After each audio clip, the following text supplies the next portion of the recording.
Assalamualaikum warahmatullahi wabarakatuh. Perkenalkan, nama saya Asma Santi. Saya dari STID Haji Abdul Salim dari Fakultas Pendidikan Agama Islam. Pada kesempatan kali ini, saya akan menjelaskan tentang harta dalam mata kuliah Fikih Muamalat. Oke, kita masuk ke yang pertama, yaitu tentang pengertian harta. Harta menurut bahasa yaitu barang yang menjadi kekayaan, sedangkan menurut istilah, harta yaitu segala kekayaan yang berwujud maupun yang tidak berwujud. Adapun menurut ulama fikih, harta yaitu segala sesuatu yang boleh disimpan atau dikuasai untuk dipergunakan kapan diperlukan. Selanjutnya kita masuk ke fungsi harta. Sebenarnya terdapat beberapa poin tentang fungsi harta, akan tetapi kita masukkan beberapa saja pada PowerPoint berikut ini. Oke, yang pertama fungsi harta yaitu menyempurnakan pelaksanaan ibadah. Yang kedua, meningkatkan ketakwaan kita kepada Allah Subhanahu wa Ta'ala. Yang ketiga, meneruskan kehidupan dari satu periode ke periode berikutnya atau regenerasi. Yang keempat, yaitu menyelaraskan atau menyeimbangkan antara kehidupan dunia dan akhirat. Dan yang kelima, yaitu menumbuhkan silaturahmi karena perubahan dan keperluan. Oke, next kita lanjut ke berikutnya, yaitu tentang kedudukan harta. Pada kedudukan harta ini terdapat 2 poin. Yang pertama yaitu pemilik mutlak terhadap segala yang ada di dunia ini adalah Allah. Maksudnya ialah manusia hanya sebagai memegang amanah, mengelola, dan memanfaatkan sesuai dengan ketentuan.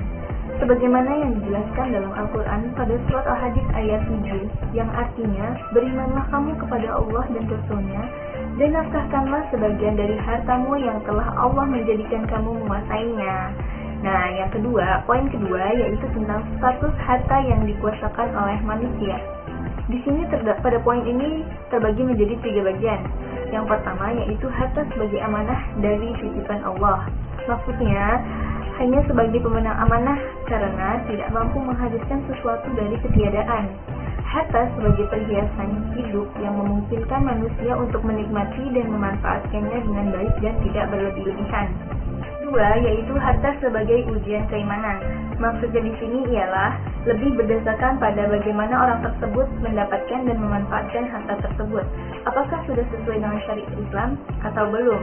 Dan sebagaimana firman Allah Subhanahu wa Ta'ala yang artinya, dan ketahuilah bahwasannya hartamu dan anak-anakmu itu hanyalah sebagai cobaan, dan sesungguhnya di sisi Allah pahala yang besar. Quran surat Al-Anfal ayat 28. Yang ketiga yaitu harta sebagai bekal ibadah, yaitu maksudnya lebih melaksanakan ibadah kepada sesama manusia seperti sedekah, zakat, infak, dan sebagainya.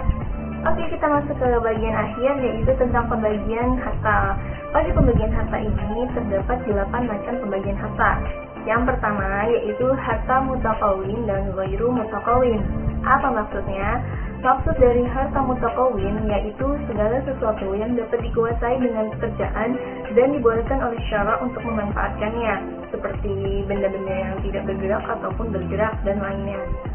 Sedangkan ghairu mutakawin sebaliknya, yaitu segala sesuatu yang tidak dapat dikuasai dengan pekerjaan dan tidak dibolehkan oleh syara. Contohnya itu seperti khamar.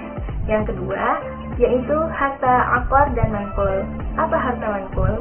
Harta manqul yaitu harta yang dapat dipindahkan dan diubah dari tempat satu ke tempat lain, baik tetap pada bentuk dan keadaan semula ataupun berubah bentuk dan keadaannya dengan perpindahan dan perubahan tersebut. Contohnya itu seperti uang, barang-barang dagangan, terus macam-macam hewan dan benda-benda yang dapat diukur dan ditimbang.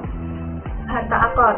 Harta aqar yaitu harta yang tetap, yang tidak mungkin dipindahkan dan diubah dari satu tempat ke tempat lainnya menurut asalnya. Contohnya itu seperti rumah dan hal-hal yang membumi atau misalnya gedung, kantor yang besar seperti itu. Selanjutnya yaitu yang ketiga harta misli dan kini. Apa itu harta misli dan kini? Harta misli yaitu harta yang memiliki persamaan atau kesetaraan di pasar. Contoh, harta yang dapat ditimbang. Misalnya seperti besi, kapas, ya kan? Harta yang dapat ditakar seperti gandum, tepung, beras, dan sebagainya. Adapun harta kini yaitu harta sebaliknya yang tidak memiliki persamaan atau kesetaraan di pasar. Selanjutnya yaitu harta istiqlaki dan istiqmali. Harta istihlaki yaitu harta yang dapat diambil manfaatnya dengan merusak zatnya. Contohnya seperti makanan, minuman, kertas, kayu. Nah, maksudnya di sini kayak misalnya kita tuh mengambil dulu asalnya gitu, kayu ingin diolah misalnya, kan kita ambil dulu asalnya baru kita rusak si zatnya tersebut.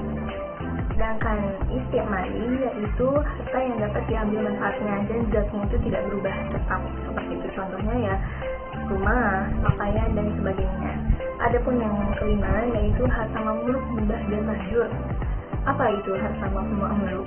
Harta mamluk yaitu sesuatu yang berada di bawah kepemilikan, baik milik seseorang, perseorangan, ataupun milik badan pemerintah atau hukum.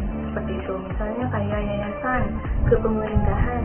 Itu. Adapun mubah, harta mubah ialah sesuatu yang pada asalnya bukan milik seseorang, seperti air pada mata air, binatang buruan darat, laut, pohon-pohon di laut dan sebagainya. Seperti itu.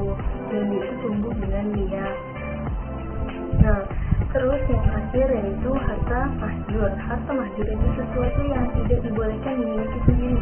Ini lebih ke dan dikhususkan kepada orang lain. Jadi ini itu lebih ke umum, masyarakat umum seperti itu. Misalnya kita itu mewakafkan misalnya tanah, masjid dan sebagainya. Yang keenam yaitu harta ain dan dain. Harta ain yaitu harta benda yang berbentuk benda seperti rumah, meja, kursi, kendaraan dan lain-lain. Sedangkan dain yaitu sesuatu yang berada dalam tanggung contoh seperti utang.